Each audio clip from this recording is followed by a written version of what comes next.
Le grand témoin de Champ de Vision, il s'agit de Vincent Bochu. Bonjour. Bonjour. Vous êtes directeur de TerraSolis, le pôle d'innovation de la ressource bas carbone de la région Grand Est, si je ne dis pas de bêtises. Tout à fait. Alors, l'événement, bien sûr, qui nous concerne ici, c'est les Culturales 2021. Qu'est-ce que ça représente pour vous, pour TerraSolis ? Bah écoutez, les Culturales, c'est d'abord le principal événement français sur les innovations grande culture. Et puis Arvalis est adhérent de l'association TerraSolis, donc c'est un partenaire privilégié pour l'association et pour ses adhérents. Et puis la petite particularité, c'est que vous êtes ici chez TerraSolis, puisque l'association est propriétaire de cette fraction de l'ancienne base Irène 112.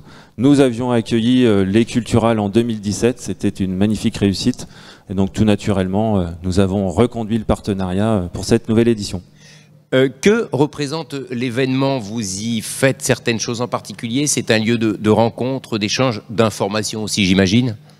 C'est un formidable lieu d'échange et de rencontre, comme vous l'avez dit.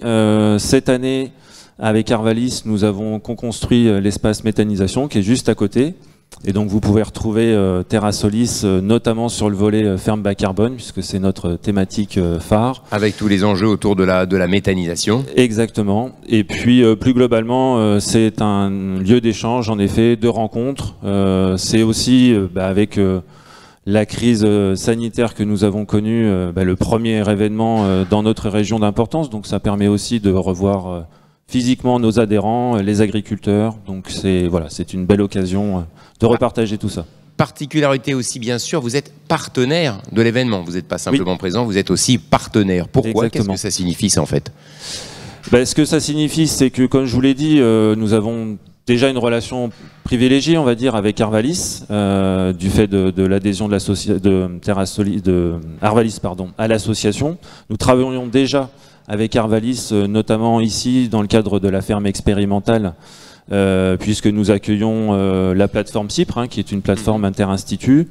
La ferme expérimentale est labellisée DigiFerm, qui est pilotée par Arvalis. Donc voilà, cette année, par rapport à l'édition de 2017, nous voulions aller plus loin, amener notre compétence sur le carbone et véritablement co-construire cette thématique avec l'Institut. Le sujet qui vous tient à cœur, évidemment, question que je pose, si je vous la pose, vous allez me dire, votre préoccupation, évidemment, c'est le carbone et la dimension surtout bas carbone, donc la transition bas carbone de l'agriculture et des territoires. On rappelle les enjeux qu'il y a autour de ça, finalement, c'est demander aussi au monde de l'agriculture au sens large de moins produire de carbone et d'en stocker davantage, donc de mettre en œuvre les différentes solutions. C'est pas complètement ça. L'idée, c'est, comme toute activité, c'est de réduire l'impact de l'activité agricole en termes de dimension carbone fossile. Par contre, nous, moins consommer de carbone et moins émettre aussi. Voilà, l'objectif, c'est d'améliorer le bilan carbone des exploitations et donc de produire plus de carbone renouvelable, puisque l'agriculture, c'est la seule activité avec la forêt à recapter le carbone fossile que nous avons tous. Ce qu'on appelle piéger le carbone, hein, on est d'accord. Exactement, grâce à la photosynthèse, pour pouvoir remettre ces chaînes carbonées sur les marchés, que ce soit pour l'alimentaire ou pour le non alimentaire. Et l'objectif, c'est de faire en sorte que ce bilan il soit le plus positif possible, et donc de travailler avec l'augmentation de la productivité en biomasse, de réduire l'utilisation de carbone fossile pour y arriver. C'est un marché, un secteur en plein développement, en fait, on en est au balbutiement. C'est un secteur en plein développement, voilà, ça fait à peu près un an et demi qu'on en parle beaucoup.